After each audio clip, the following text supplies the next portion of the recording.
Алла Тағаланың қонақтарына жүйелі әрі сапалы қызмет көрсету біз үшін үлкен абырой. Rabbil alamin wa salatu wassalam ala sayyidina Muhammad Mustafa wa ala alihi wa ashabihi ajma'in. Rabbi shrah li sadri wa yassir li amri wahlul 'uqdatam min lisani yafqahu qawli. Allahumma la ilma lana illa ma 'allamtana innaka antal alimul hakim. Thumma ma ba'd. Assalamu alaykum rahmatullahi wa barakatuh. Hurmatli baular. Allah subhanahu wa ta'ala mына қасиетті мешітке баршамыздың алыстан жақыннан басып келген қадамдарымызды сауаптан жазғай. Алла Тағала осы мешітке қандай ниетпен, мақсатпен келген болсақ, Алла Тағала сол мақсат ниетімізге жеткізген иншалла. Пайғамбар алейхиссалам дұға еткеніндей, Алла Тағала осы отырысымызды берекелді, хайырлы, пайдалы білім алатын мәжілістен болуын Алла Тағала нәсіп етсін. Алла Тағала баршамызға білім алуымызды нәсіп етіп, алған білімімізге амал етуімізді Алла Тағала баршамызға нәсіп етсін деп біз Алладан дұға аламыз иншалла. Еліміз тыныш, жұртымыз аман, осындай бір тәуелсіз мемлекетімізде Алла субхана ва тағаланың қасиетті мешітінде мына бас имамдарымыздың ұйытқы болуымен, мына демеуші жасаған бауырларымыздың арқасында бауырлар бүгін міне имандасып жүздесуді Алла нәсіп етті. Сол бауырларымызға Алла Тағала малдарына, жандарына, кәсіптеріне Алла берекет берсін. Бұл дінге көмектесу, Алла Тағаланың дініне көмектесу деген сөз, бұл бәрімізге ортақ мәселе. Міне Аллаға шүкір бауырлар, біздің тәуелсіздік алғанымызға міне 30 жылға таяп қалған болсақ та, бірақ біздің Алла Тағаланың дін исламы қазақ даласында келе жатқанына ондай 27 жыл болған жоқ. 13 ғасырдан астам уақыт өтті. Біздің қазақ даласында Алла Тағаланың кәламы айтылып келе жатыр. Алла Тағаланың парыздары орындалып келе жатыр. Дегенмен, шыны керек, біздің ата-бабаларымызға бауырлар біздер көп дұға жасауымыз керек. Өйткені ол ата-бабаларымыз міне Алла Тағаланың ақиқат дінін мойындап, сол дінді келер ұрпаққа жеткізіп кетті солар. Не бір қиын замандар басынан өткізді, ашаршылық замандар, соғыс замандары, қуғын сүргін. Қарап отырса, тарих беттерінде құрметті бауырлар, дәл біздің қазіргі өмір сүріп жатқандай тыныш заманды көрмеген екен солар. Біздің бабаларымыз. Міне сондай не бір замандар басынан өткізсе де, бірақ ата-бабаларымыз осы хақ Алланың ислам дінін мойындап, амал істеп, біздерге оны жеткізіп кетті. Солардың хақысына көп дұға қылуымыз керек бауырлар. Енді міне біздің ұстанып келе жатқан дініміз қандай дін? Ислам діні. Сол ислам дінін ұстанып келе жатқан адамдарды мұсылман адам деп айтылады. Біз мұсылман халықпыз. Намаз оқитын бар, оқымайтын бар, біз мұсылман халықпыз. Өйткені исламды мойындаған адам, калима шахаданы айтқан адам, ол мұсылман адам. Сол ислам дініміз бауырлар, шыны керек, қазіргі таңда білесіздер, жақында ғана таяуда осы әлемдік діндер съезі өтті 7-ші Астана қаласында. Сол жерге әлемнің түкпір-түкпірінен сол діндердің лидерлері келіп, дөңгелек столдың бірге бас қосып, сол жерде бірнеше мәселе талқыланды. Соның ішінде міне біздің Қазақстан мұсылман діни басқармасының төрағасы бас муфтиімізді сол дініміздің атынан сол жерде отырып басында болды. Осы дініміз бауырлар, біздер оны қаншалықты өте жоғары деңгей екендігін біз білуіміз керек екен. Бүгінгі дәрісіміз сол жайында, құрметті бауырлар, біздер дәріс пен уағызды қазір ажырататын деңгейге жеттік. Бұл да уже жамағаттың деңгейі көтерілген деп білеміз. Уағыз бұл күнделікті жүріп тұрған дәрісті жинақтап, қайтадан есіңізге салып беретінді уағыз деп айтылады. Ал дәріс деген кәдімгідей жүйелі түрде бір мәселені егжей-тегжейлі білсеңіз, ол дәріс арқылы келеді. Осы дәрісімізде бүгін Құдай қаласа бірнеше өтуге әрекет жасаймын. Біздің ислам діні негізінде Алланың Құранымен, кітаппен қарайтын болсақ, Алланың дініне жететін дін жоқ. Алланың алдында бірақ дін қабыл етіледі. Инна дин айндаллахил ислам деген Құранда аят бар. Біліп қойыңдар, арасында шынымен Алланың алдында қабыл болатын дін ол жалғыз ислам діні деді Алла Тағала. Болды. Енді мына өмірде кейбір ұлттар, кейбір адамдар өздері соны дін қылып ұстанып жүрген болса, біз олардың діндерін сөкпейміз. Өйткені Құранда аят бар. Сендер олардың діндерін сөкпеңдер дейді Алла Тағала. Егер сендер олардың діндерін сөгетін болсаңдар, оларда білместікпен шынайы Алланы сөгет дейді. Бүгінгі дәрісім біреудің дінін жамандап, біреудің діндерін ғайбаттау ондай дәріс емес. Бәлкім біз өзіміздің ұстанып келе жатқан ислам дінімізді, қандай дін ол жалпы? Сол жайында тоқталамыз. Өйткені жаңа айтылғандай, Алланың алдында қабыл болатын дін ол нешеу екен? Жалғыз, біреу ғана. Ол ислам діні. Сол ислам дінін әрине оның теңдесі жоқ, бірақ дегенмен кейбір ғұламалар оны жазып шыққан екен. Басқа діндермен салыстырғанда біздің ислам дінінің 75 ерекшелігіміз бар екен. Қаншау? 75 жерде. Қазір таңда басқа дін өкілі келіп сізге, сен мұсылмансың, мен мұсылман емеспін, бірақ сенің дініңнен менің дінімнің қандай айырмашылығы бар? Сенің табылматқаның Алла, мен де сол бір жаратушың бар екенде, мен де соны айтып жатырмын, бірақ сенің жасап жатқан құлшылығың көрінісі басқаша, менің атрибуттарым басқаша, бірақ сайып келгенде екеуміз сол бір Құдай ғой деп айтса, біз не деп айтамыз? Біз оған 75 ерекшелігімізді тізіп айтып беруіміз керек. Сол кезде ол кісі көзі жетеді, оның діні қандай дін екендігін, біздің ұстанып келе жатқан ислам дінінің қандай дін екендігінің көзін ашамыз, Құдай қаласа. Сол жайына тоқталғым келіп тұр, бауырлар. Өйткені шыны керек, мен жаңа басында айтып кеттім, біздің ата-бабаларымыз осы ислам дінін мойындаған 6 ғасырдың соңы, 7 ғасырдың басында, 14 ғасырда Қараханит дәуірінде бұл ресми дін болып жарияланды бізде. Бірақ соған дейін Орта Азияда, осы Қазақ даласынан ислам гүл секілді сондай нұрын шашып, Орта Азиядан. Міне біздің ата-бабаларымыз сол ислам дінін қабылдап қойған еді.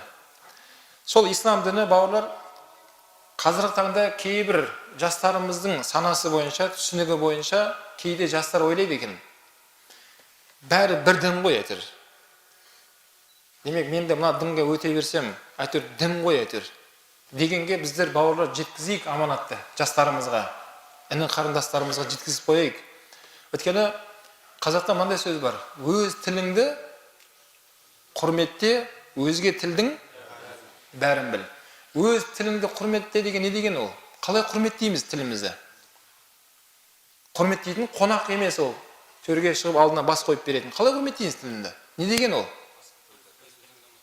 Өз тіліңді ұмытпа деп жатыр, дамыту деп жатыр, сөйле деп айтсаңыздаршы. Өз тіліңді сөйле деген сөз ол. Яғни өз тіліңді құрметте деген сөз, осы тілде біздер ғана сөйлейміз. Алла Субхана ва Тағала біздерді міне ұлтқа бөліп тастаған айтқан Құран кәрімде, Алла бізді қазақ қылып жаратты, бір бауырымызды өзбек қылып жаратты, бір бауырымызды араб қылып жаратты. Ол Алланың жаратылысы. Бірақ біз өмірден қазақ болып өтеміз, бауырлар. Ешқашан біз араб бола алмаймыз, ешқашан түрік бола алмаймыз. Біз кім болып өтеміз өмірден? Қазақ болып өтеміз. Сол секілді әр ұлттың өзінің тілдері бар, әр ұлттың өзінің мәдениеті бар. Осы тілде қазақ атамыз сөйтіп айтқан екен: өз тіліңді құрметте. Мағынасы не болды құрметтенің? Сөйлеу. Өзге тілдің бәрін, ол деген сөз басқа тілге өтіп кет деген сөз емес. Яғни басқа тілдің бәрін біл деген сөз, өзіміздің тілімізді неға сырып қойып, міне мен осы тілді таңдаймын. Мен қазір 21 ғасыр, қазір дамыған замандамыз, технология дамып кетті деп мен басқа тілге өтіп кетсем, біздің қазақ ата-бабаларымыз оны айтып қойған екен: жоқ, сенікі дұрыс емес. Сен өз тіліңді құрметте бірінші деп жатыр. Сен өзің тіліңде сөйле. Бірақ басқа тілдерді біліп жүрсең, оның оқасы жоқ. Артықшылық қылмайды деген сөз. Ең айтып келген жері, өз дінімізді құрметте, өзге діннің бәрін біл. Ол не дегені? Өз дініңді құрметте. Қалай құрметтейміз дінімізді? Өз дінімізде болайық, жастарымыз басқа дінге кіріп кетпесін. Бірақ өзге діндердің бәрін білейік.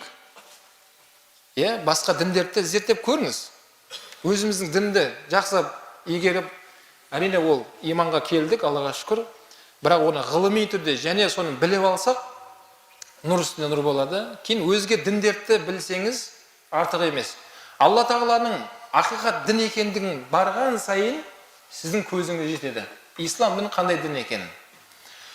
Міне осы нәрсені құрметті бауырлар, жастарға біз айтып жүрміз керек. Бұл аманат, Алланың діні біздерге. Ата-бабаларымыз ешқандай басқа діндерге еліктемей, бізге осы өткенде біздің көрші мемлекеттерді қарасақ, екі көрші мемлекетімізде екі дінді ұстанады. Біреу шоқынып жатыр, біреу мына басқа жақтаға табынып жатыр. Бірақ солардың ортасында отырмыз. Міне ата-бабаларымыздың мықтылығы, Алланың хақ дінін осы жерде отырып, соны ұстанып, ұрпақтан ұрпаққа жеткізіп кетті солар. Бұл енді кімге аманат? Ол бізге аманат. Осы Алланың хақ ислам діні, Алладан үміт етеміз, біздің ұрпақтарымызды болашақта, келешекте осы жерлерде Құдай қаласа намаз оқуды Алла нәсіп етсін иншалла.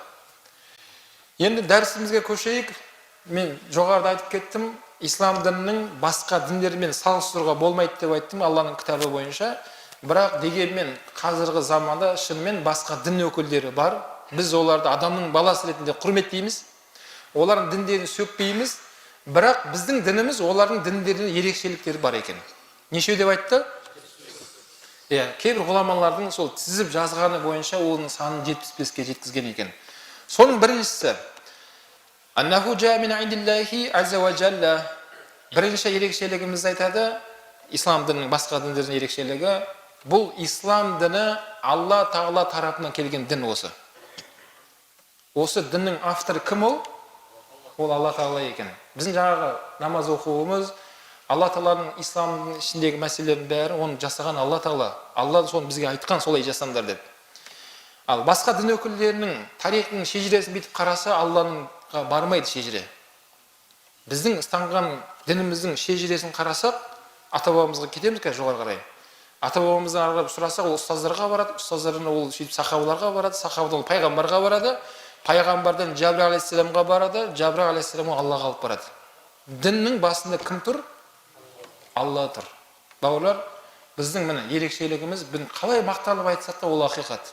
Біздің табынып келе жатқанымыз хақ дін, ол Алладан тарапынан түскен дінде келе жатырмыз. Қияметке шейін қанша замандар өзгерсін, өзгермесін, бәрібірде ислам діні Алланың хақ діні болып тұра береді.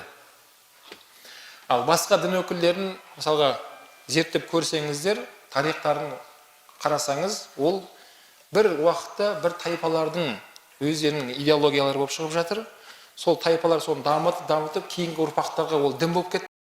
Оны кейінгілер оны дамытып, заман өткен сайын небір құбылтып келе жатыр.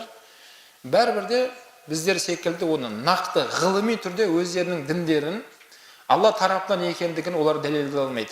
Бұған қатысты Әл-Мүлк сүресінің 14-ші аятында Алла Тағала айтады: "Ала я'ламу ман халақа ва хува латифул хабир." Сендердің ұстанып келе жатқан діндерің, міне Алланың діні, ол бәрінен хабардар, ол білуші сол Алла дейді. Міне Алла Тағала білген хақ дін, ислам дінін бізге Алла Тағала дін қылып берді. Бірінші ерекшелігіміз не болды бауырлар сонымен? Біздің дініміздің бұл Алла Субхана ва Тағала тарапынан келген, Алладан келген дінде келе жатырмыз. Өте қуанатын, мақтанып айтатын нәрсе бұл. Міне тіке Алланың дінінде келе жатырмыз, Аллаға шүкір. Әл-Мәруа, Алла Тағаланың қонақтарына жүйелі әрі сапалы қызмет көрсету біз үшін үлкен абырой. Екінші, ислам дінінің басқа діндердің ерекшелігі аннаху юбайину бидаятил инсан ва нихаятихи. Екінші мәселе ерекшелігі қазір айтамын. Мысалға, гректің философтары мынандай сұрақты ойлап тапқан екен. 3 сұрақ.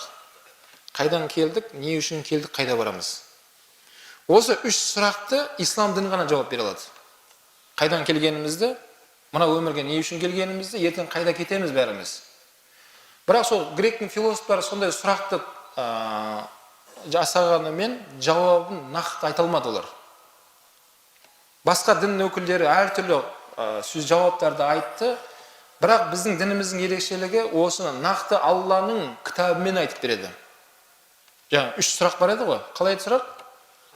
Қайдан келдік және неден келдік, не үшін келдік және қайда барамыз. Енді қайда келгенімізді сұрайтын болсақ, Алла Тағала Құран кәрімде: "Я аyyuhan nasu taqu rabbakum allazi khalaqakum min nafsin wahida wa khalaqa minha zawjaha wa batha minhuma rijalan kathira wa nisaa" дейді. Ниса сүресінің 1-ші аятында Алла Тағала айтты, міне қайдан келгеніміз белгілі болды. Алла Тағала айтады: ай адамдар дейді, сендер Раббыларыңнан шынайы қорқыңдар. Өйткені сол Раббыларың сендерді әуелде бір адамнан жаратты сендерді. Адам алейхиссаламды айтты. Және соның әйелін жұбын жаратып берді Алла Тағала. Сол еркек әйелден дейді, көптеген әйелдер, көптеген еркектердің ұрпақтарын таратты дейді Алла Тағала. Міне біздің қайдан келгеніміз белгілі болды. Адам алейхиссалам Алла топырақтан жаратқан. Құранда аят бар. Ал Хауа анамыз Адам алейхиссаламның қабырғасының сол жақ жүрек тұсында жаратылған екен. Сол үшін әйел адам жүрекке жақын болатын содан екен. Алла Тағала сол жүректің тұсында тұрған қабырғасынан жаратып беріпті Адам алейхиссалам. Адам алейхиссалам жәннатта бүткіл нәрсе бар, бірақ өзіне не керек екенін өзі білмейді дейді. Түнімен дөңбекшіп ұйықтай алмайды екен сол кісі. Алла бәрін білуші, оған не керек екен, бірақ білмейді Адам алейхиссалам оған не керек екен. Жәннатта бәрі бар. Сөйтіп таңертең оянса, жанында Адам Хауа анамыз жатыр дейді. Сөйтсе оған керегі сол екен. Міне, Хауа анамызды солай жаратты Алла Тағала. Енді аятта, соны аятта Алла Тағала сол екеуінен дейді, ұрпақтарын таратты дейді Алла Тағала. Біздер осы отырған қазір бәріміз, менен бастап бәріміз осы жерде, біз топырақтан жаратылғанымыз жоқпыз. Бізде Алла Тағала сол ата-анамыздың себебімен өмірге келдік. Ғұламалар айтады, мына өмірге адам екі кезеңмен жүріп келеді дейді. Біздің бірінші кезеңіміз біз әкеміздің белінде болдық. Екінші кезең әкемізден анамызға өттік. Аллах мейірімді, сол анамыздан бізді үшінші кезеңге мына алып шықты аман есен. Біз жарық дүниеге келдік. Орысша айтқан кезде, былайша айтқан кезде, анау повезло дейді ғой. Жолы болғыштар отырмыз қазір осы жерде. Мамандардың айтуынша, аталық ұрықтан шыққан кезде біздің жанымызды бізге ұқсаған миллиондаған адамдар болған. Бірақ солардың баршасы ренжімесін қалып қойды жолда. Алла Тағала бізге нәсіп етті. Міне осы жерде оңшен жолы болғандар отырмыз қазір. Ол ақиқат. Міне біздің әрқайсымыздың жанымызда миллиондаған адамдар болған екен. Бірақ Алла Тағала сол миллиондардың ішінен мені таңдады, сізді таңдады, бізді таңдады. Міне сол үшін біз Алла Тағалаға көп шүкірлік айтуымыз керек, құлшылық арқылы әрине. Міне қайдан келгеніміз белгілі болды. Енді не үшін келгенімізді сұрасақ, Алла Тағала وَمَا خَلَقْتُ الْجِنَّ وَالْإِنسَ إِلَّا لِيَعْبُدُونَ Зарият сүресінің 56 аятында айтады, біліп қойыңдар, жындар мен адамдарды осы өмірде құлшылық жасауларың үшін жараттым сендерді дейді. Абдулла бин Аббас осы аятты Алла Тағаланы, Раббыны тану үшін деп тәпсірлеген. Жындар мен адамдарды Алла Тағаланы тану үшін жаратты.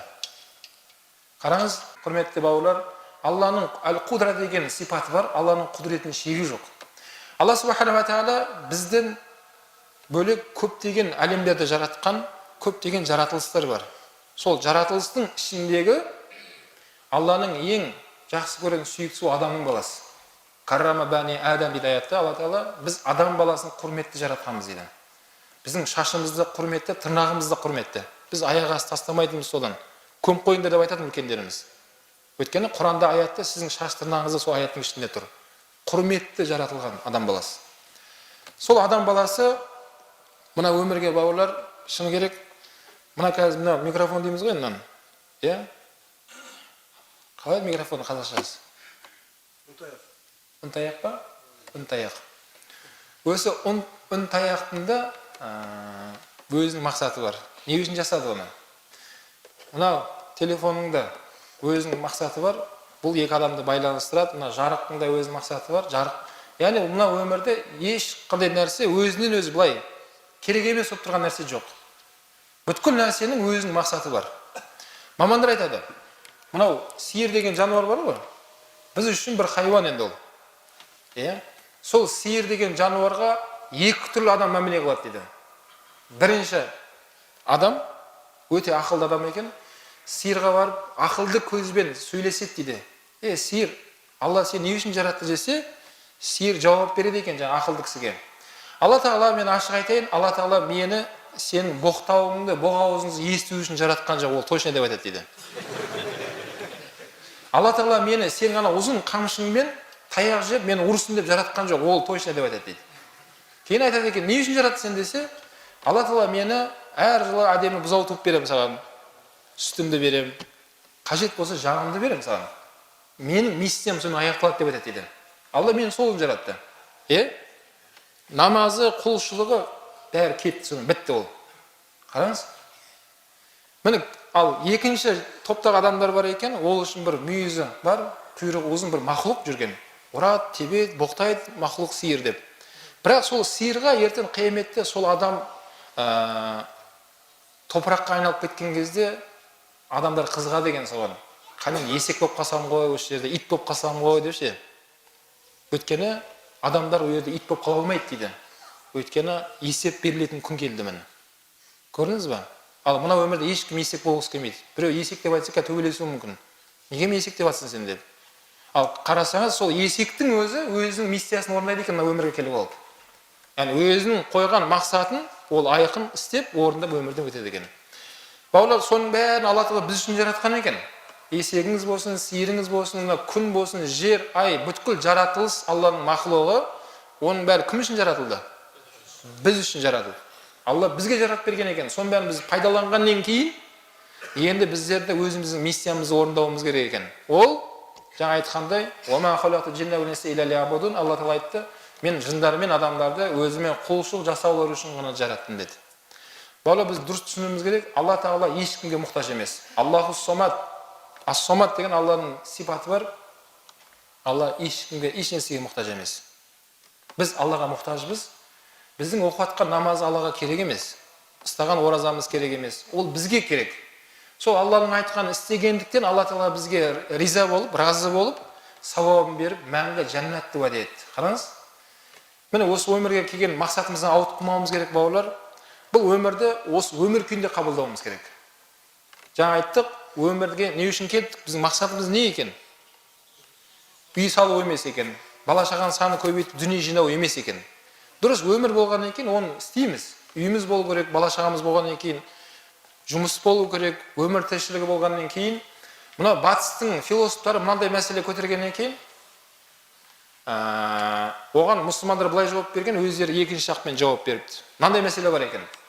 Адам өмір сүру үшін тамақ ішеді ма, тамақ ішу үшін өмір сүре ма деді. Қалай жауап бересіздер сіздер? Міне бәрекелді. Олар керісінше жауап беріп жатыр. Олар тамақ ішу үшін, дүние үшін өмір сүреміз деп жатыр. Олардың бизнестері тоқтаған күн олар өздерінің суицид жариялап өмірді өтіп кетіп жатыр солар. Өйткені олардың сенімі бойынша бітті, мен өмірден жоқпын, тоқтадым осы жерде.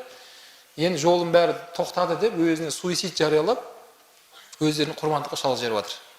Ал біз мұсылмандар жоқ, біз тамақ үшін өмір сүріп жатқан жоқпыз. Өмір сүру үшін ғана біз тамақ жейміз. Өмір сүру үшін ғана маған дүние керек. Негізгі мақсат ол емес мен үшін. Негізгі мақсат өмір сүру керек. Ал өмір сүру қағидасын исламдан бәрін айтып кеткен, қалай өмір сүру керек, қандай жағдайда нені ұстануым керек. Міне, не үшін келгеніміз бауырлар белгілі болды. Бұл өмір шыны керек. Бұл өмір жайында Расул алейхиссаламнан сұраған кезде пайғамбар алейхиссалам қысқа нұсқа керемет мысалмен жауап берген. Сахабалар сұрады, я Расулалла, осы өмірді сипаттап беріңізші деген кезде Расул алейхиссалам айтады, бір жолаушы адам үлкен сапарды жолға шықты дейді. Сөйтіп үлкен далада, сахарада үлкен бір талға кезікті. Сол талға жақындаса, астында көлеңкісі, қалың көлеңкісі бар еді дейді. Сол жолаушы сол жерге отырып, кішкене демін алып, кішкене тынығып алды да, қайтадан орнынан тұрып, жолаушы жолын жалғастырып, сапарын жалғастырып жүріп кетті деді. Сол талдың көлеңкісі, отырған көлеңкі осы өмір деп айтты Расул алейхиссалам. Қазір бәріміз сол көлеңкеде отырған кезде жүрміз. Сол талдың астында бәріміз өмір мәңгі тұратындай үй соққымыз келеді, мәңгі тұратындай дүние жинағымыз келеді. Бәріміз ұзақ сапардан келдік осы өмірге, бауырлар. Бізден ешкім сұраған жоқ, қай ғасырда өмір сүргің келеді деп. Фаалу лима юрид. Алла Тағала аятта айтады, Алла өзі қалағанын істейді ол. Алла бізді осы ғасырда өмір сүруді қалады ма, ол Алла шешті осы мәселені. Ол өзі осын қалады. Мүлік Алланыкі. Біз осы өмірге еріксіз келдік. Енді біз ертең кететін кезде ешкім бізден сұрамайды, қай уақытта кеткің келеді. Қарайын, Рамазанда кеткің келе ме, қажылықта кеткің келе ме деп сұраса, мүмкін айтар едік біз. Кішкене тұра тұрыңдаршы, сәл бір шаруаларын тындырып алайыншы мен деп. Ешкім сұрамайды бізден ана нәрсені. Қайттан сапарымыз алдымызда келе жатыр, өте ұзақ сапар. Сол сапарға бауырлар, сол талдың астында отырған сәтімізде өзімізге керек емес жүкті арқаламауымыз керек. Ол күнә. Күнә өзіңізге жүк болады. Оның қиыншылығын өзің ғана көресің. Құранда аят бар, біреудің істеген күнәлар екіншіге ол не болмайды дейді. Әркім өздерін көресіңдер деген. Сауабын істесінде рахатын өзің көресің. Қылмыс жасап қойған болсында оның не тәубаңа келмесең азабын өзің көресің дейді аятта. Бауырлар, міне қазір бәріміз сол талдың астында отырған мезетте тұрмыз. Бұл жерде жаңағы өзіміздің негізгі миссиямыз не екен? Міне Алла Тағаламызды танып, Раббымызды тану өте үлкен бақыт, бауырлар. Қазір әлемде 7 миллиардқа жуық адам бар екен. Соның ішінде 2,5 миллиардқа жуығы мұсылмандар екен. Бірақ ойламаңыздар, сол батыста да ашпан адамдар жүр. Небір ақылды адамдар бар. Олардың ішінде Алла Тағала қараңыздар, бізді өзін тануды Алла бізге нәсіп етті. Біз өте бақыттымыз, бауырлар. Өте үлкен байлық бұл. Біздің еліміз бақыттымыз, байлығымыз бар деп жатырмыз ғой. Дұрыс, еліміз, жеріміз бар, байлығы, асты үстін бәрі байлық. Бірақ одан да үлкен теңдессіз байлығымыз ол иман байлығы бар бізде. Сол иман байлығын ата-бабаларымызға рахмет, бізге сол дінді қалдырып кеткеніне. Енді қайда барамыз? Жаңа сұраққа жауап беріп жатқан жері ғой мынау. Қайдан келгеніміз белгілі болды. Не үшін келгенімізді анықтап алдық. Негізгі айналысатын мәселені түсіндік. Енді қайда барамыз біз? Қайда барамыз десек, Алла Тағала Тоха сүресінің 55-ші аятында айтып қойған екен. Минха халақнакум ва фиха нуидукум ва минха нухрижукум тарatan ухра. Алла Тағала айтады, сендерді осы топырақтан жаратқанмын дейді. Яғни Адам алейхиссаламды айтты. Және сендерді қайтадан сол топыраққа қайтарамын дейді. Бұл енді біздің өмірден өтіп кеткен шағымыз енді.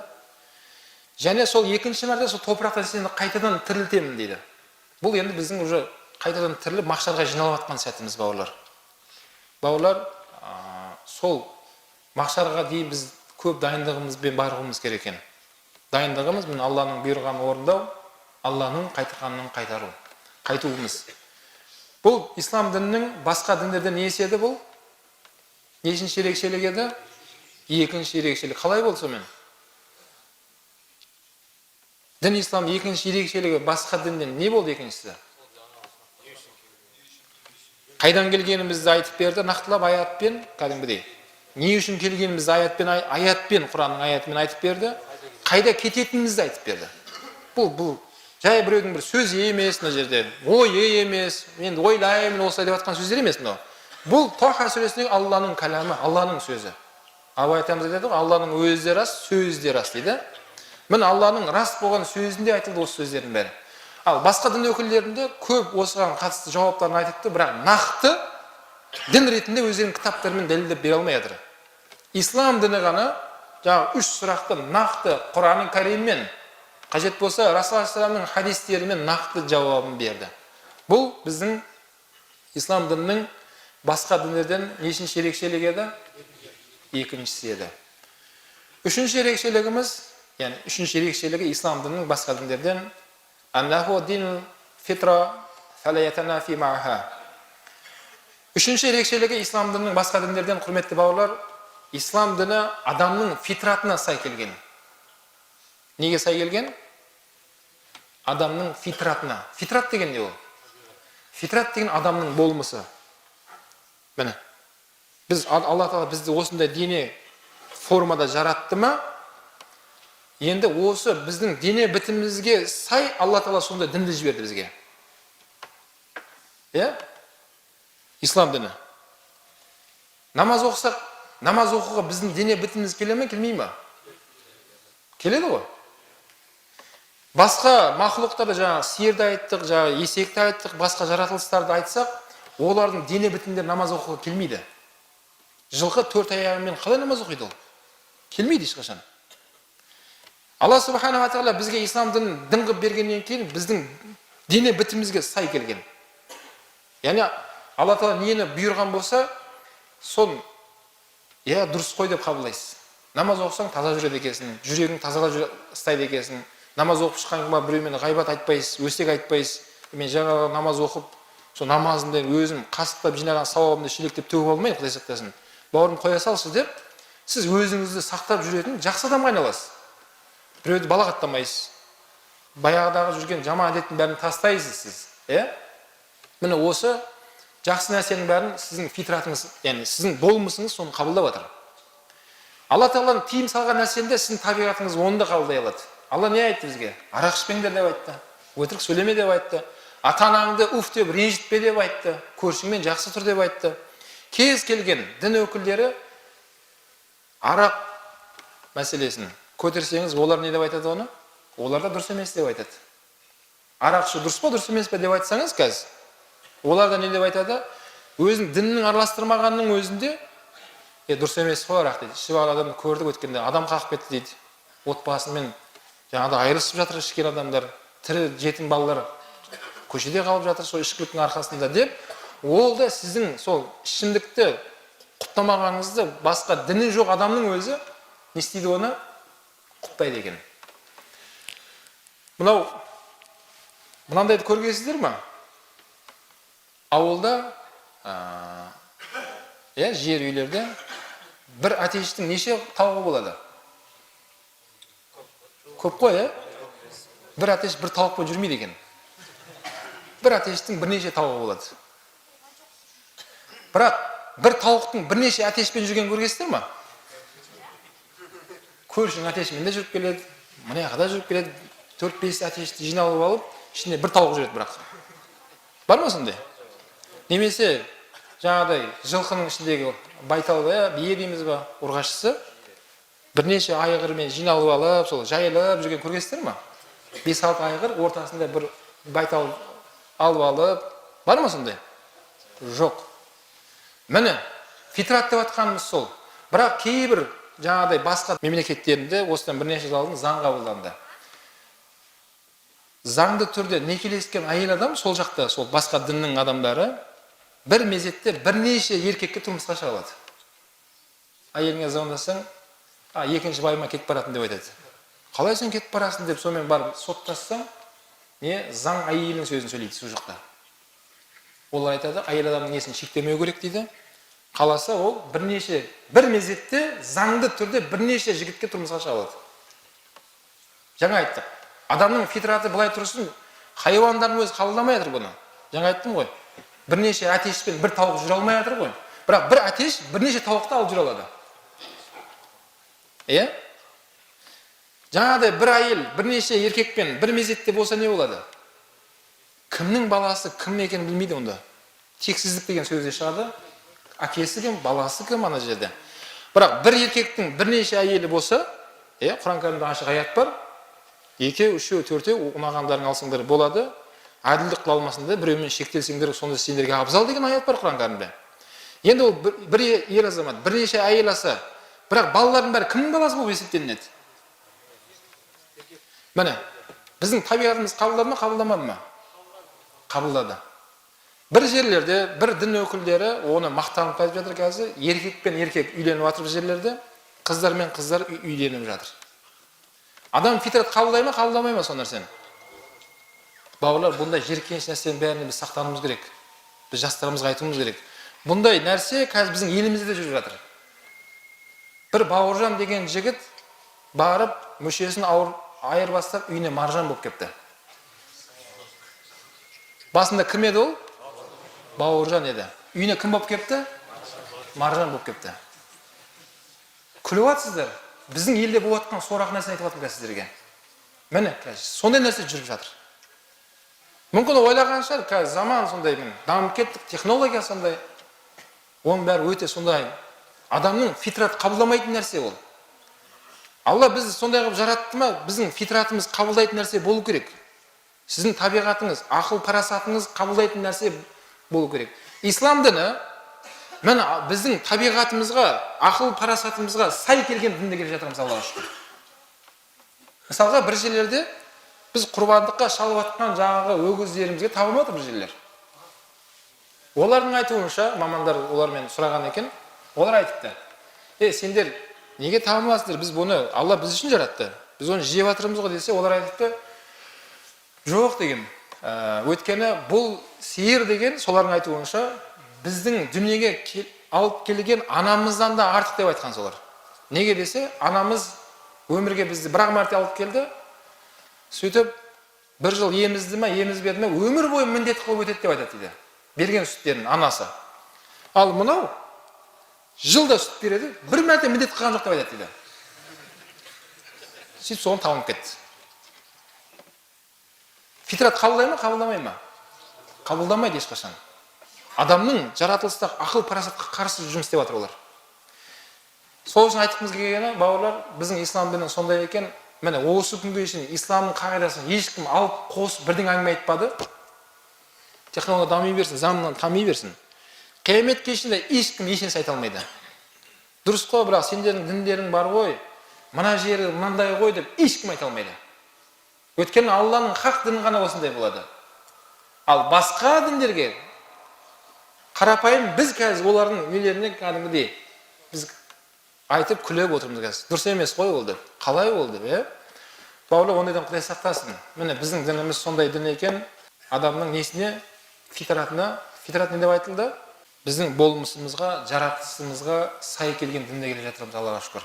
Бұл нешінші еді? Үшінші еді. Төртінші, ислам дінінің басқа діннен ерекшелігі аннаху яқтана бил ақли ва яъмур би тафаккури ва ядзуммул жахл ва тақлидул аъма. Төртінші, ислам дінінің ерекшелігі ақыл деген бізде сондай Алланың жаратқан жаратылысы бар. Сол ақылға келуге, ақылды болуға қажет болса, сол ақылды жұмыс істететін орында ақыл жұмыс істетуге біздің дініміз осыны қатты бұйырады. Ақыл мәселесінде. Мынау бір жігіт басқа дін өкілінің көршісі бар екен. Сол көршісіне өте жақсы жаңағыдай жол жасау арқылы сол көршісінің мынандай оқиға болған. Айтып, сендердің діндерің біздің дінімізде қандай ерекшелігі бар екен білесің бе депті. Жаңағы мұсылман емес көршісіне айтыпты. Ол айтыпты, жоқ білмеймін депті. Бірақ бәрі әйтеуір бір табылматқан бір сондай жаратушы ғой деп айтқанда, кейін жаңағы мұсылман көрші айтыпты, біздің дініміздің ерекшелігі, біздің дінімізде ақыл деген нәрсені қолдануға шақырады. Біздің көз, қол аяғымыз секілді ақылды біздің бір мүшеміз ол. Қол аяғыңызды пайдаланасыз ғой. Сол секілді ақылды бір мүшеңіз ретінде оны пайдаланасыз. Ақылдың өзінің тоқтайтын жері бар. Оны тоқтамаған жерден өтіп кетуге болмайды. Сол ақылда кейде сонда ақылға байланысты бір сұрақ келген кезде ислам дініне біз барамыз, мешітке барамыз, имамдарға сұрақ қоямыз. Осындай мәселе менің ойыма келді қазір. Қалай осыны жауабы жалпы? Не айтылған ислам дінінде деп сұрағымызды қоямыз. Кейін имамдар бізге соның кітабын ашады да, соның жауабын береді. Біз қанағаттанамыз сонымен. Керемет, мен жауабымды алып бақыттымын. Бірақ сендердің діндеріңде деп айтқан жаңа жігіт. Сіздердің діндеріңізде ақыл деген нәрсені мияққа сырып қояды. Ақылмен болмайды ондай. Кейін мұсылман емес көрші айтыпты, ол жағын мен білмейді екенмін депті. Сөйтіп келесі өздерінің сондай құлшылық қылатын күндері келген кезде жаңа кісі барыпты өздерінің сол құлшылық қылатын ғибадатханаларына. Сөйтіп сол жерде соның жүргізіп жатқан ұстаздары ғой енді. Сол жердегі ұстаздар дейміз бе, имамдар дейміз бе, содан сұрапты. Неге ақыл деген нәрсені біз жоққа шығарамыз? Ақыл деген ішіне менде сұрақтар келеді миыма. Неге біз сіздерден сұрамаймыз осын десе, жаңа сол жердегі ұстазы бір ескерту беріпті. Біздің дінімізде сіз шынайы болу үшін сіз сұрақ қоюға болмайды сізге. Біз не айтамыз, сіз соны істеуіңіз керек. Екінші мәрте бұнда сұрақ қоймаңыз деп ескерту беріпті.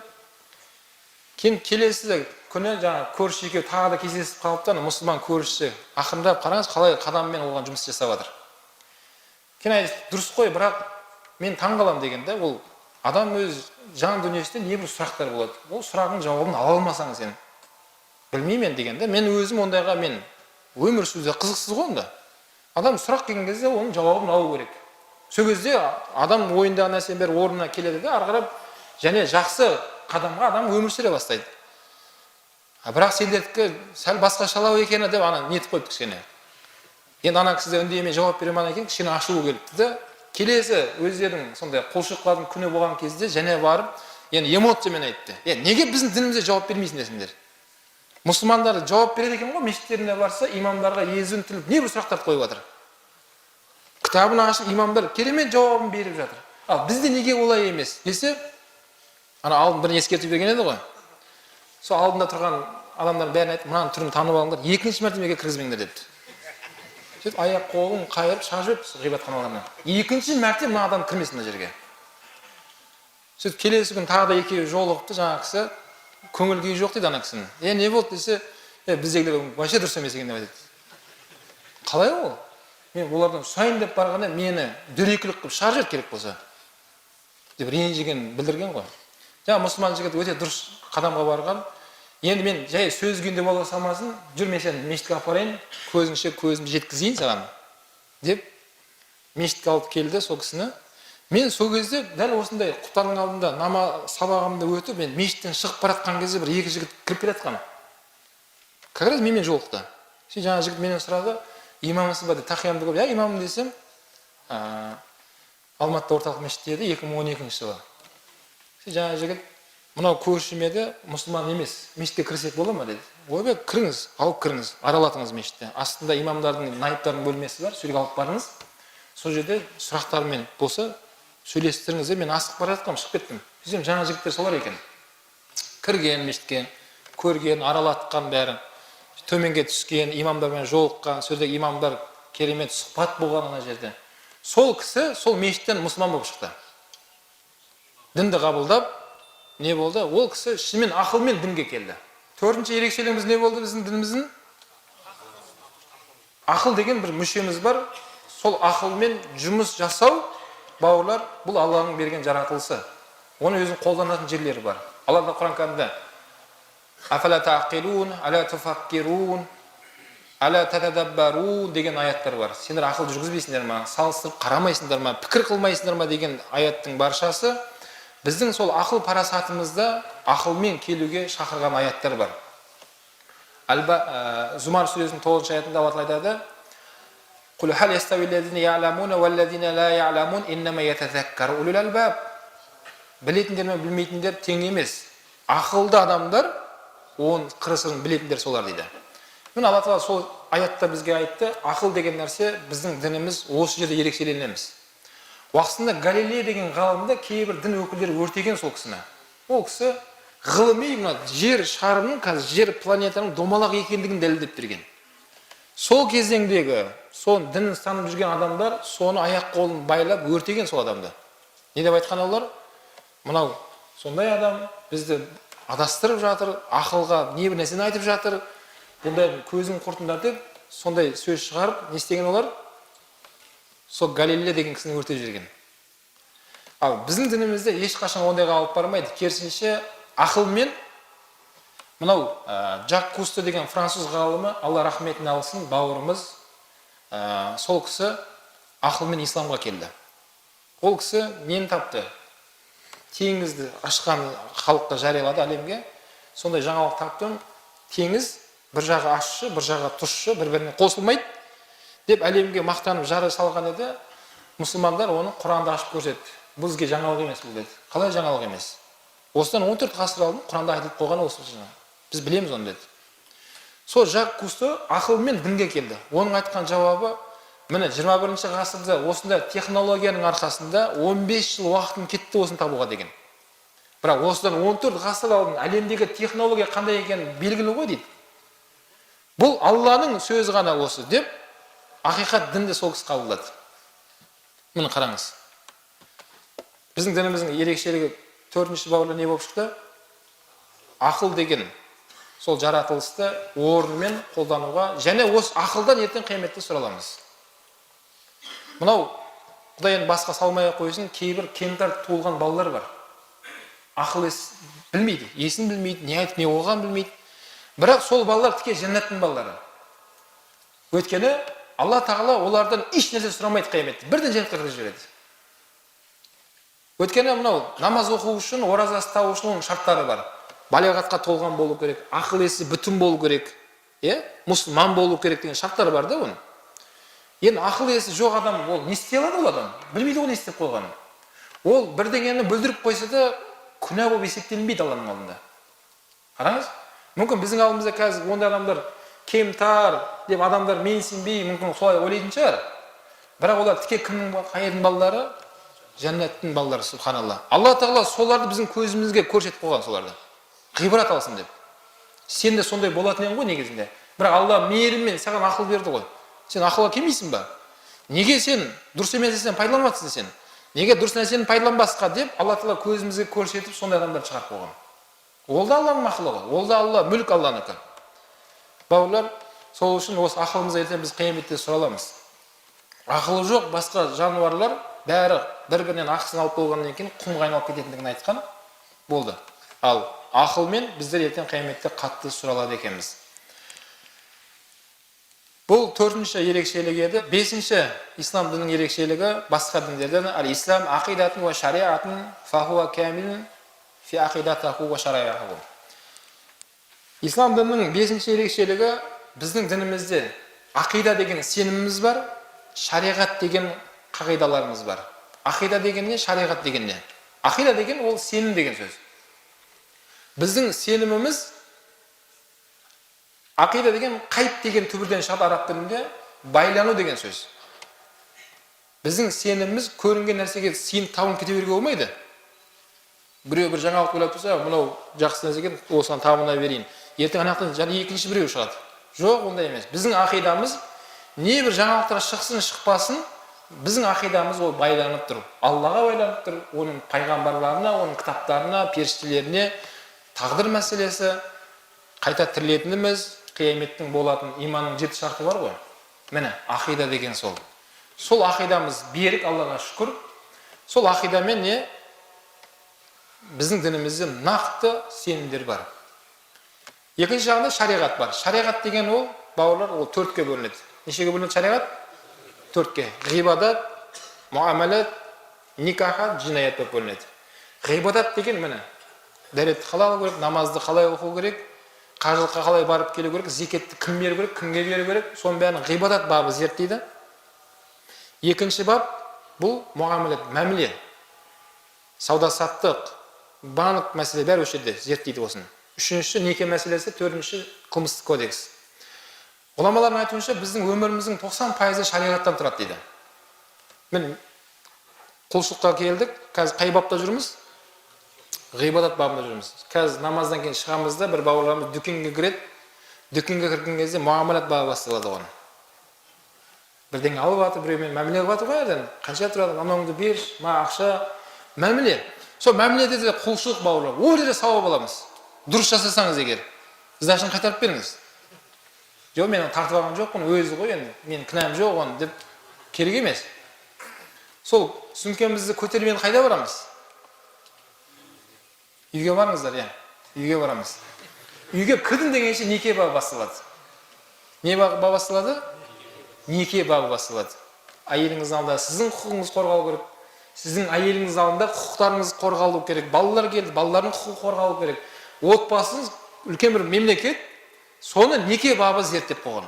Бәрін отбасыңызбен айналып жүріп те сауапты ала беретін қылып қойған Алла Субхана тағала. Қараңыз, сауап тек қана мешітке намаз оқу емес, бауырлар. Біздің өміріміз сондай жаратып берген. Отбасыңызда да кәдімгідей сауапқа келеді екенсіз. Сонымен қазақ айтады, үй болғаннан кейін ыдыс аяқ сықырламай тұрмайды дей ме? А дедің, әйелің Б деді, енді қылмыстық кодекс басталады. Төртінші жаңа айтқан. Сен правсың ба, ол прав па? Yani, не істеу керек? Сол жинаят, қылмыстық кодекс, шариғат сол проблеманы шешіп береді сізге. Сізге тоқта деп айтады, әйеліңізге тоқтау керек болса, әйелің тоқтап тастайды. Сен тоқта дейді. Сенге дұрыс емес. Сен сабырға кел. Сен кешірім сұра күйеуіңнен. Немесе күйеуің дұрыс емес, сен тоқта, сенге дұрыс емес деп шариғат, жаңа қылмыстық кодекс бабы, жинаят деген бап сізді реттеп береді екен. Міне осылай жүре берген кезде 90% өмірім сонымен келе береді екен. Міне шариғат біздің нақты дінімізде ақида, шариғат деген қағида сондай бар екен.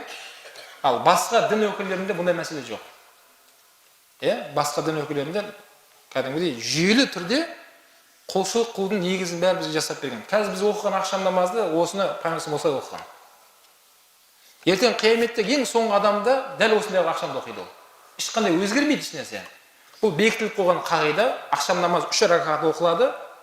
Одан кейін 2 ракат сүннет, бекітілген сүннет болды осымен. Қияметке шейін заман қалай өзгере берсін, ол шариғатымызды бекітіліп қойған. Кім шариғатқа жаңалық кіргізсе деді Расул алейхиссалам, ондай адам тозаққа барады деген. Міне. Қазіргі күнде 10 миллионға жуық адам қажылыққа жиналады екен бір мезетте. Адамдар сыймай жатыр ана жерге. Соны қазір адамдар бәрібір әйтеуір бір барсақ болды екен ғой деп қазір адамдар жиналып, жылдың басы, жылдың соңында қажылыққа барса, дұрыс па, дұрыс емес па? Дұрыс емес. Не үшін? Өйткені Құранда айтқан 4 қасиетті айдың біреуі Зулхиджа айы, ол бір мәрте келеді. Зулхиджа айында барсаң бардың, бармасаң қажылық болмайды ешқашан. Барсаң умра болып кетеді кейінгілер. Немесе Рамазан айы. Енді ыстық уақыттың ақырында Әл-Мәруа, Алла Тағаланың қонақтарына жүйелі әрі сапалы қызмет көрсету біз үшін үлкен абырой. Қабыл болсын иншалла. Сол кезде әйтеуір бір жылда бір ай ораза ұстап берсең болды екен ғой деп, желтоқсан айында ораза ұстап болмайды. Әйтеуір бір ұстап берсең болды екен ғой, какая разница деп. Жоқ. Рамазан айы бір жылда бір мәрте келеді. Бұл қиямет кешіне осылай кете беретін амалдар бауырлар. Міне біздің шариғатымыз сол, дініміздің ерекшелігі сенімізді анықтап берген. Бұлыңғыр емес, сеніп атқан жолымыз бәрі ашық, айқын. Қолданып атқан құлшылықтың түрлерін бәрі бекітіліп қойған. Намаз оқыған кезде бәрі жазылып қойған. Ораза ұстаймын десең бәрі шарттар жазылып қойған.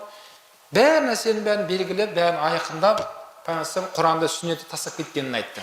Осы екенде бәрі жазылып тұр. Ал басқа дін өкілдерінде бұндай жүйелі түрде нақты өздерінің қағидаларымен бауырлар ондай нәрсені айта алмай жатыр. Бұл нешінші істеді? Бұл 5-ші істеді. 6-шы ерекшелігіміз исламдың басқа діндерден аннаху яхтана бил аватифил инсанiyya. 6-шы ерекшелігі ислам дінінің мынау адамның сезім мүшелері бар. Ренжу деген бар, қуану бар, қас қабағына қарау.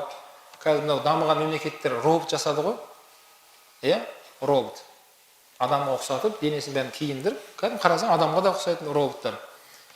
Ол робот не ренжуді білмейді, не күлуді білмейді. Қай-қайып алып жүреді осылай.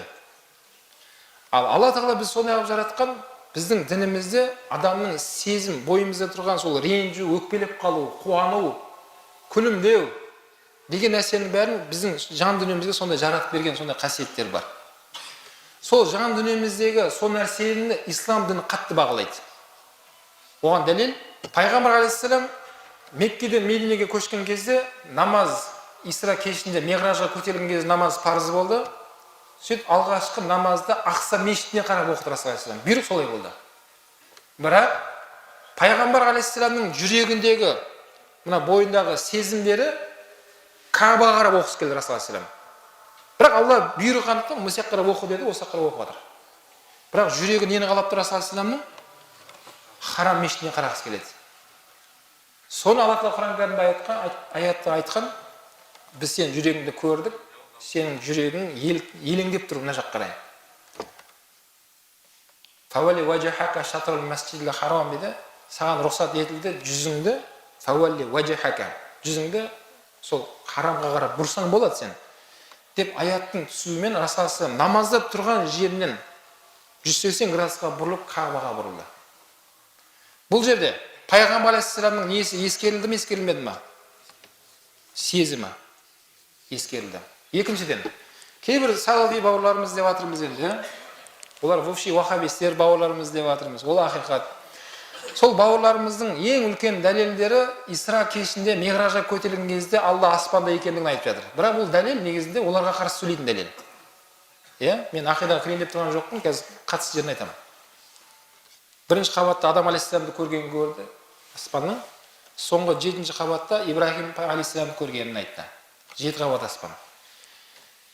Сираtul Мунтахаға кетті Расул алейхиссалам, 8 жәннат көрсетілді, 7 тозақ көрсетілді Расул алейхиссаламға. Бірақ бұл оқиғаны ғұламалар айтқан, бұл оқиға Расул алейхиссалам хузн ам, қайғылы жылда болды бұл нәрсе.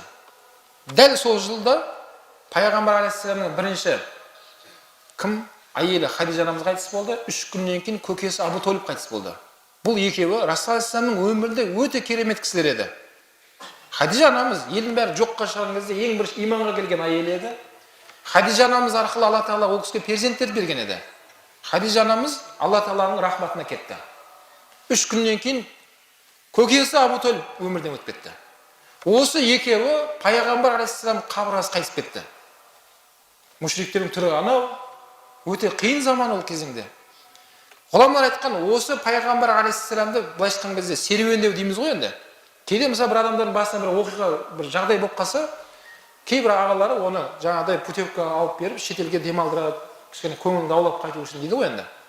Сол секілді пайғамбар алейхиссалам серуендетті Алла тағала дейді. Аспанның бәрін көрсетті, жәннатын көрсетті, тозағын көрсетіп, Расул алейхиссалам бір түнде бәрін аралап қайтты дейді. Жалпы оның шығу тарихы осы негізінде дейді. Иә? Сол жерде ислам діні міне ерекшелігі, пайғамбар алейхиссалам көңілі шариғатта ескерілді ме, ескерілмеді ме? Ескерілді. Қажет болса Алла тағала 7 қабат аспан ар жаққа шығарып жіберді пайғамбар алейхиссаламды. Бәрін көріп қайтты Расул алейхиссалам. Кейде андай бір сөздері бар. Кім көріп келіпті сол жақта? Барып келгендей сөйлейсіңдер ғой дегендерді көрдік уақытында. Жоқ, барып келгендер бар екен.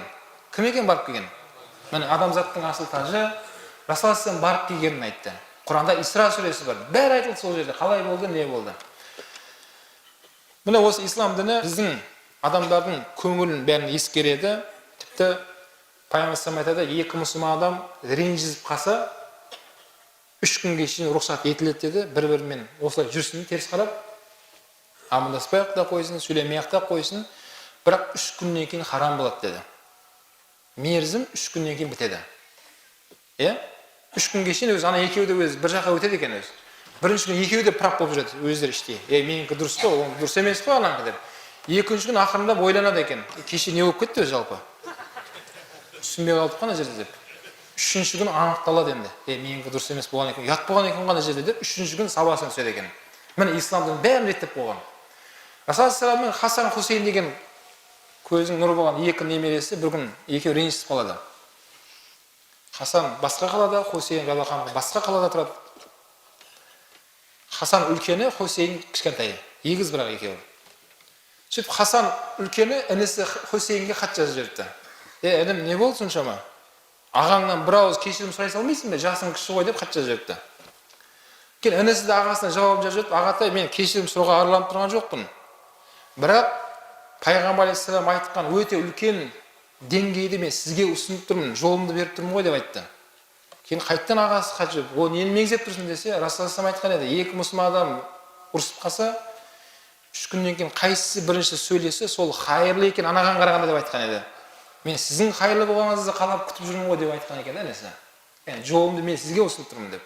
Сол кезде Хасан ағасы түсініп, інісіне жазып жүрген екен, інім саған рахмет деп. Ола міне, адамның сезімдерін ескерген шариғат, ұрысып қалсаң да сабыр ет, бүгін жараспасаң сен адам емессің деп айтпайды шариғат.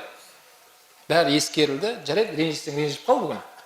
Бірақ 3 күнге шейін ренжіп араға басып кетпесін дейді. 3 күнде өзіңді анықтап аласың, кімнің кім екенін. Ары кейін тәубаңызға келіп, айып етпеңіз, енді бір ашуыңызды беріңіз, біз дұрыс емес болған екен деп өзің барып айтасың сол жерде. Міне соның бәрін ислам діні ескеріп, бауырлар, біздің ислам діні ерекшелігіміз сондай екен басқа діндерден. Нешеге келдік?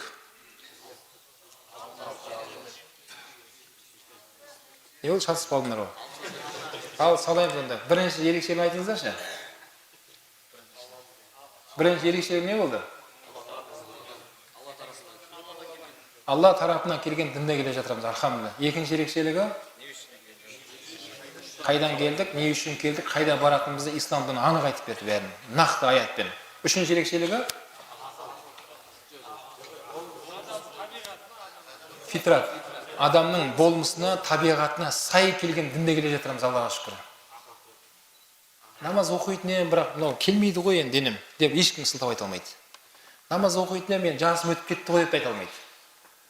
Үлкен қарияларда оқу ыңғайлы, жастарға оқуда ыңғайлы, орта буында ыңғайлы, бәрімізге ортақ қылып берген Алла Тағала субханалла. Міне, возрастқа қарамайды біздің құлшылық жасаймын десек, бәрімізге өте ыңғайлы Алла Тағала сондай құлшылық жасап берген екен. Бұл біздің ерекшелігіміз. Қалай мақтанып айтсақ та. Төртінші ерекшелігіміз ақыл деген сол мүшемізді ислам діні өте қатты оны қорғауға. Өз хамса дарура деген нәрсе бар. Дініңді, абыройыңды, ақылыңды, малыңды, жаныңды. Осы 5 нәрсені сақтау хамса дарура. Осы 5-еуге сырттан келіп біреу дұшпандық қылса, сен соның қолында қаза тапсаң, шахид боласың. Сен соны өлтірсең, шариғат бойынша күнә алмайсың. Өткен біреу келіп сенің отбасыңа кіріп, жаман ниетпен келді. Жаңа 5 нәрсені сақтау әрбір мұсылманға ол парыз болады. Хамса дарура дейтін. Соның ішінде ақыл бар. Ақыл. Иә? Одан кейінгі ерекшелік нені айтты? сенім, шариғат бәрін нақтылап берген. Одан кейінгі адамның сезім мүшелерімізді де ислам діні оны нақтылап берген екен. Біздің басқа дінде ерекшелігіміз. Бұл 6-шысы екен. 7-шісі азан айтылады ма? Немеге? Азан болды ма? Бауырлар, былай істейік онда. Азан уақыты болған екен. Құрметті бауырлар, бұның қалғанын қарағанда тыңдайсыздар иншалла. Мына 7-ге келіп тоқтадық иншалла. Азан болып, қазір бауырлар, мен бір кісілермен кездесуім керек еді, мен қазір шығып кетем. Ел тыныш, жұрт аман болсын. Мына ағаларымызға, бауырларымызға Алла разы болсын. Хақларын дұға қылыңыздар иншалла. Қасиетті Мәуліт айында міне Алла нәсіп еткен имандасып жүздесуімізге, Алла Тағала естіген білгенімізге амал етуіміз баршамызға нәсіп етсін. Алла Тағала осы мешітіміздегі жамағаттарына ауызбірлік берсін. Алауыздықтан, фитнадан Алла өзі сақтасын. Алла Тағала біздің басымызды тек қана жақсылықта, қуанышта, осындай қасиетті мешітте, хайырлы амалдарда, өзі разы болған амалдарда бас қосып жиналуды Алла өзі нәсіп етсін. Уассаллаху тағала хайр халқихи Мұхаммад Мұстафа ва аля алихи ва асхабихи аджмаин бирахматика я архамар рахимин. Аллаху акбар. Қазақстан мұсылмандар діни басқармасы республиканың ақпарат насихат тобының мүшесі, дінтанушы ғалым ұстазымыз Қабылбек Әліпбай бауырымызға Алла разы болсын. Бүгін оңтүстік Қазақстанға осы іс сапармен арнайы Құрса елді мекенінің төмен мешітіне келіп сіздермен сұхбаттасып, бір сіздерді рухани жаңағы сусындандырды. Алла разы болсын ағамызға, басқан қадамымызға бұл жамағат тарапынан рахмет алғысымызды айтамыз. Сауаптан жасын алады.